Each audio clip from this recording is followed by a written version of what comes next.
ఉపాధ్యాయ ఉద్యోగుల సమస్యల పరిష్కారానికి ప్రభుత్వం చిత్తశుద్ధితో పనిచేస్తుందని పీఆర్టీయూ తెలంగాణ రాష్ట్ర ప్రధాన కార్యదర్శి డాక్టర్ పర్వతి సత్యనారాయణ పేర్కొన్నారు. సోమవారం ఆదిలాబాద్ ప్రెస్ క్లబ్లో ఏర్పాటు చేసిన మీడియా సమావేశంలో ఆయన మాట్లాడారు. ముఖ్యంగా 317 జీవోతో ఉద్యోగ ఉపాధ్యాయులు ఎదుర్కొంటున్న ఇబ్బందుల పరిష్కారానికి రాష్ట్ర ప్రభుత్వం కేబినెట్ సబ్ కమిటీని నియమించిందని వెల్లడించారు. క్షేత్రస్థాయిలో కమిటీకి సంబంధించి పలు దఫాల వారీగా దీర్ఘకాలిక సుదీర్ఘ చర్చలు జరిపిన తర్వాత ప్రభుత్వానికి నివేదికలు అందించాలని తెలిపారు. 317 జీవో కారణంగా ఇబ్బందులు పడుతున్న వారికి బదిలీలు చేపట్టాలని ప్రభుత్వం తాజాగా ఉత్తర్వులు జారీ చేసినట్లు పేర్కొన్నారు. ఈ తాజా ఉత్తర్వులపై నెలకొన్న సందేహాలు నివృత్తి చేయడానికి పాఠశాల విద్యాశాఖ ద్వారా స్పష్టమైన మార్గదర్శకాలు విడుదల చేయాలని కోరారు. ఈ కార్యక్రమంలో జిల్లా ప్రధాన కార్యదర్శి నవీన్ యాదవ్, జిల్లా ఉపాధ్యక్షులు సునీల్ కుమార్, సంఘం నాయకులు సాయికృష్ణ, కిషోర్ తదితరులు పాల్గొన్నారు.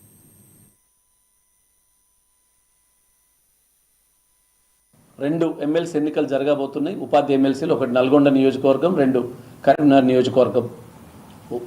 నల్గొండ నియోజకవర్గం నుంచి మా సంఘ వ్యవస్థాపక అధ్యక్షులు గాలిరెడ్డి హర్షవర్ధన్ రెడ్డి గారిని అధికారికంగా తెలంగాణ ఉపాధ్యాయ సంఘాల సంయుక్త కార్యాచరణ సమితి అభ్యర్థిగా, పీఆర్టీ తెలంగాణ అభ్యర్థిగా ప్రకటించడం. అలాగే రేపు ఖైరతాబాద్ రంగారెడ్డి జిల్లా పరిషత్ హాల్ ఖైరతాబాద్లో రాష్ట్ర స్థాయి విస్తృత సమావేశం ఏర్పాటు చేశాం. దానిలో కరీంనగర్ అభ్యర్థిపై కూడా ఒక చర్చకు కొలిక్కొచ్చే అవకాశం ఉంటుంది. ఎందుకు ప్రత్యేకంగా మీ ద్వారా ఈ విషయాన్ని తెలియజేస్తున్నా అంటే, గతంలో ఉపాధ్యాయ ఎమ్మెల్సీ అనగానే రకరకాల అభ్యర్థులు వచ్చారు.